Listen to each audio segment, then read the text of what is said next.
الحمد لله نحمده ونستعينه ونستغفره ونعوذ بالله من شرور أنفسنا ومن سيئات أعمالنا من يهده الله فهو المهتد ومن يضلل فلا هادي له أشهد أن لا إله إلا الله وحده لا شريك له وأشهد أن محمدا عبده ورسوله أستعيذ بالله يا أيها الذين آمنوا اتقوا الله حق تقاته ولا تموتن إلا وأنتم مسلمون يا أيها الناس اتقوا ربكم الذي خلقكم من نفس واحدة وخلق منها زوجها وبث منهما رجالا كثيرا ونساء واتقوا الله الذي تساءلون به والأرحام إن الله كان عليكم رقيبا يا أيها الذين آمنوا اتقوا الله وقولوا قولا سديدا يصلح لكم أعمالكم ويغفر لكم ذنوبكم ومن يطع الله ورسوله فقد فاز فوزا عظيما أما بعد فإن أصدق الحديث كتاب الله وخير الهدي هدي محمد صلى الله عليه وسلم وشر الأمور محدثاتها وكل محدثة بدعة وكل بدعة ضلالة وكل ضلالة في النار قال الله تعالى في كتابه الكريم أعوذ بالله من الشيطان الرجيم فاعلم أنه لا إله إلا الله. La ilahe illallah arkadaşlar bir cümle, 4 kelime, 12 harften meydana geliyor. Sadece tek bir nefeste ağzımızdan çıkan bir cümle. Onu telaffuz etmek sadece 1 saniyemizi alıyor. Oldukça yalın bir cümle. Oldukça sade bir cümle. Oldukça basit bir cümle. Ancak içeriği itibariyle, mahiyeti itibariyle, hakikati itibariyle, tarih boyunca misyonu itibarıyla hakkında binlerce cilt kitap yazılsa hakkını veremeyeceğimiz kelimedir. Tevhid kelimesi la ilahe illallah üzerinde Allah'ın, meleklerin ve ilim ehlinin şahitliği bulunduğu kelimedir. Allah subhanehu ve teala buyuruyor. Şehidallahu ennehu la ilahe illahu vel melaike ve ulul ilmi kaimen bil kıst. La ilahe illa huvel azizul hakim. Allah melekleri ve ilim sahipleri adaletli bir şekilde şahitlik ettiler ki Allah'tan başka ilah yoktur. Tevhid kelimesi la ilahe illallah Allah subhanehu ve teala'nın kökü yerde, dalları semaya ulaşmış bir ağaç gibi misalini verdiği tevhid kelimesidir. Elem tera keyfe daraballahu meselen kelimeten tayyibe keşeceratin tayyibetin asluha sabitun ve fer'uha fissema. Tevhid kelimesi la ilahe illallah bir ağaç gibidir. Kökleri sabittir, toprağın altına tutunmuştur. Dalları semaya kadar ulaşmıştır. Tevhid kelimesi la ilahe illallah Nuh Aleyhisselam'ın uğruna 950 sene mücadele verdiği kelimedir. Tevhid kelimesi la ilahe illallah İbrahim Aleyhisselam'ın uğruna ateşlere atıldığı kelimedir. Tevhid kelimesi la ilahe illallah Musa Aleyhisselam'ın Firavun gibi bir zalimin karşısına çıkıp uğruna Firavun gibi bir zalimin karşısına çıkıp senin arınmaya niyetin var mı dediği kelimedir. Tevhid kelimesi la ilahe illallah Muhammed Mustafa sallallahu aleyhi ve sellemin 13 yıl boyunca Mekke'de nice acılara, nice işkencelere uğruna maruz kaldığı kelimedir. Tevhid kelimesi la ilahe illallah Muhammed sallallahu aleyhi ve sellemi Mekke'den çıkarmış, Taif'e kadar götürmüştür. Tevhid kelimesi la ilahe illallah uğruna Muhammed sallallahu aleyhi ve sellem Taif'te taşlanmış, mübarek ayaklarından kanlar Taif'in topraklarını sulamıştır. Tevhid kelimesi la ilahe illallah Muhammed Mustafa sallallahu aleyhi ve sellem ve arkadaşlarının Mekke'de boykot döneminde muhasara altına alınmalarının sebebidir. Bu öyle bir muhasaradır ki Bu öyle bir boykottur ki açlıktan ağlayan bebeklerin çığlığı Mekke'nin her tarafını kapsamıştır. Tevhid kelimesi la ilahe illallah, Bilal Habeşi'nin feryadu figanının ahad ahad çığlıklarının gökyüzüne kadar ulaştığı kelimedir işte. Tevhid kelimesi la ilahe illallah, Sümeyye'nin, Yasir'in uğruna şehit olduğu kelimedir. Tevhid kelimesi la ilahe illallah, Müslümanların evlerini, barklarını, yurtlarını, sevdiklerini terk edip Mekke'den Medine'ye hicret ettikleri kelimedir. Tevhid kelimesi la ilahe illallah, Allah'ın aslanı Hamza'nın Uhud'da parça parça edilmesinin tek sebebidir. Tevhid kelimesi la ilahe illallah, eğer Rabbim bir daha kafirlerle buluşmayı, onlarla savaşmayı bana nasip ederse ne yapacağımı görecektir diye and içen Nadir bin Haris'in sözüdür.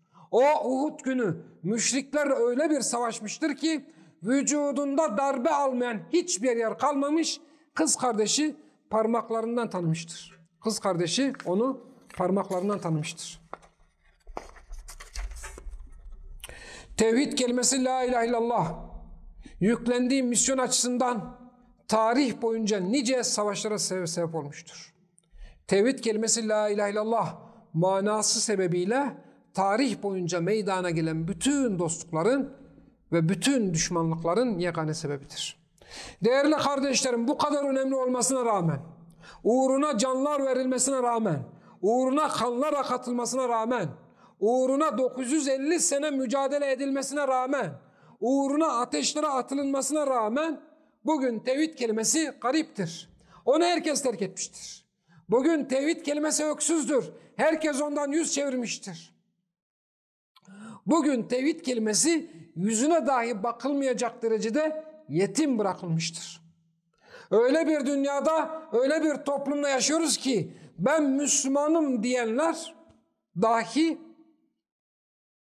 la ilahe illallah'ın bırakın manasını, bırakın yüklendiği misyonu, bırakın şartlarını, bırakın hakikatini, bırakın mahiyetini, daha Türkçe tercümesini bile bilmemektedirler. Değerli kardeşim, senin üzerine düşen, gel istersen önce biraz tefekkür edelim. Tevhid kelimesinin faziletini, tevhid kelimesinin yüceliğini bu şekilde ortaya koyduktan sonra biraz tefekkür edelim. Kendi haline hiç baktın mı? Aynaya geç bir bak. Allah subhanehu ve teala seni en güzel kıvamda yarattı. Allah subhanehu ve teala seni en güzel surette yarattı. Allah subhanehu ve teala sana seni yaratırken kendi ruhundan üfledi. Allah subhanehu ve teala sana peygamberler gönderdi.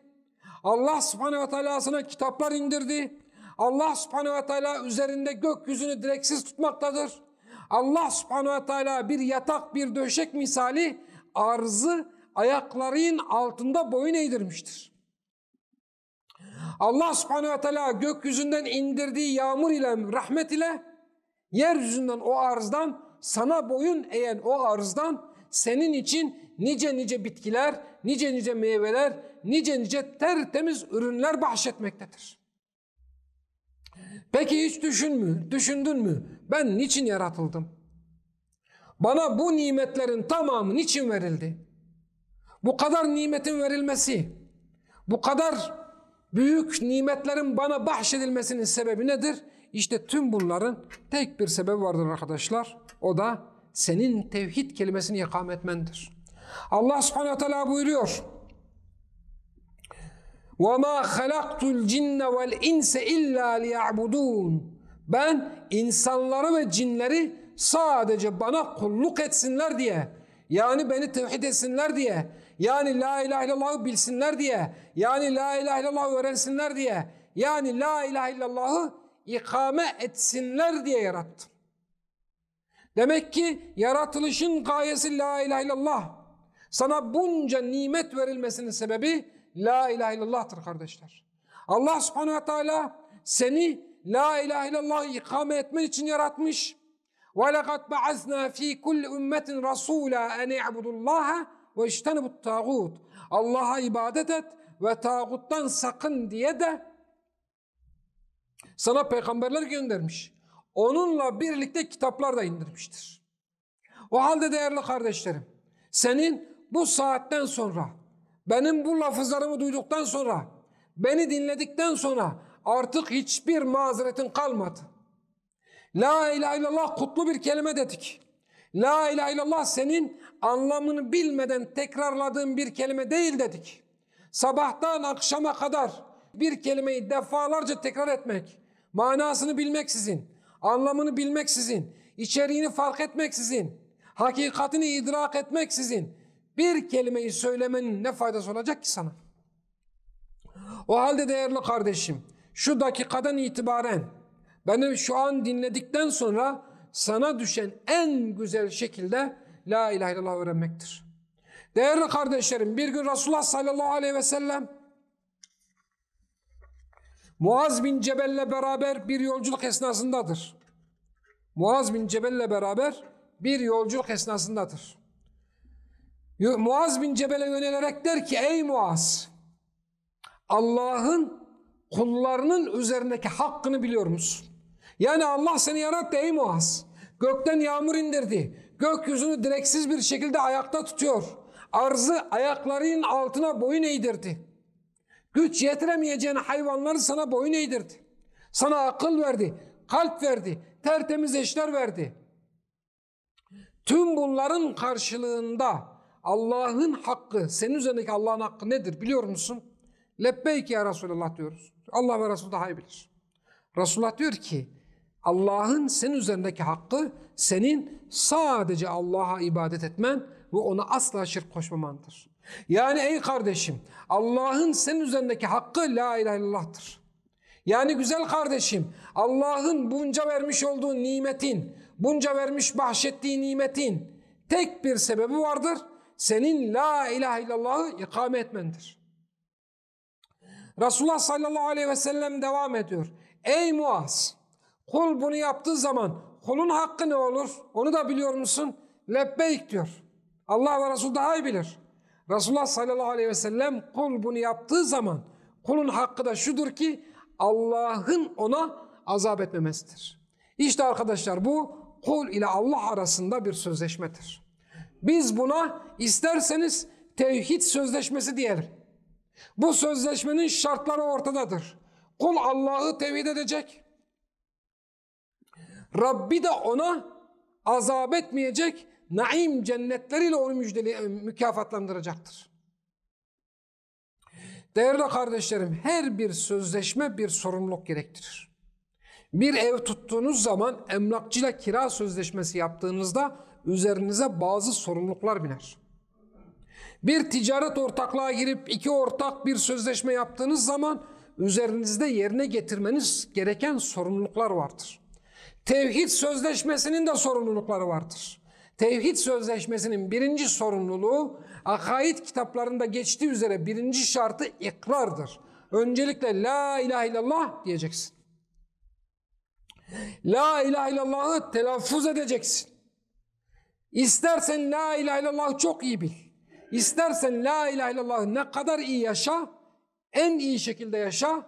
Bunu telaffuz etmediğin sürece bu sözleşmenin şartlarına uymuş sayılmaz. Değerli kardeşlerim, hutbenin başında okuduğum ayet tevhid sözleşmesinin ikinci şartıdır. Buna göre tevhid sözleşmesinin ikinci şartı fa'lem ennehu la ilahe illallah. Bil ki la ilahe illallah. La ilahe illallah'ı bilmektir. Tevhidi bilmektir. Tevhidi öğrenmektir. Bu yüzden Allah subhanehu ve teala sen tevhidi öğren diye peygamberler göndermiştir. Bu yüzden Allah subhanehu ve teala sen tevhidi öğren diye kitaplar indirmiştir. Bu yüzden Allah subhanehu ve teala görünen ve okunan ayetlerini senin üzerine indirmiştir ki sen tevhidi bil, sen tevhidi öğren.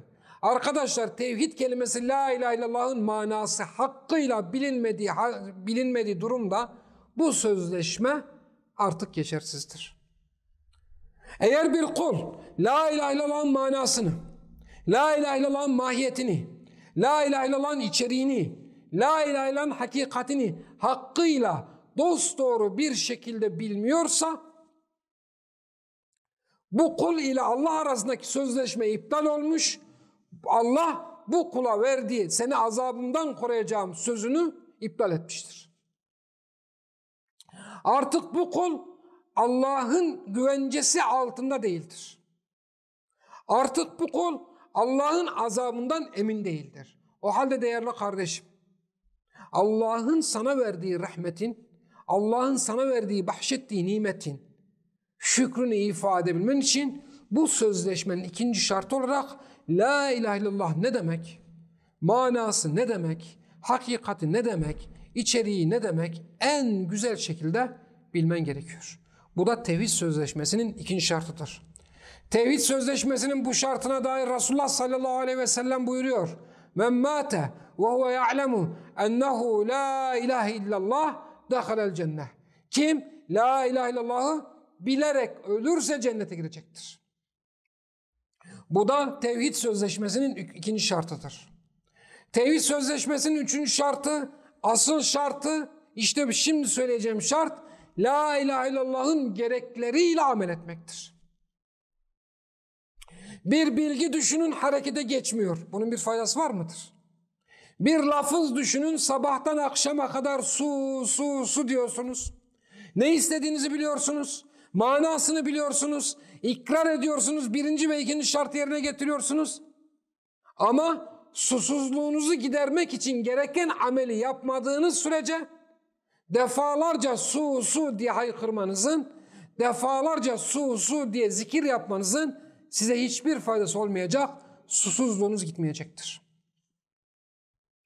Bundan dolayı tevhid kelimesiyle amel etmek, onun gereklerini yerine getirmek, ona göre bir hayat sürmek, la ilahe illallah hayat metodu olarak benimsemek, la ilahe illallah'ı tek gaye olarak benimsemek,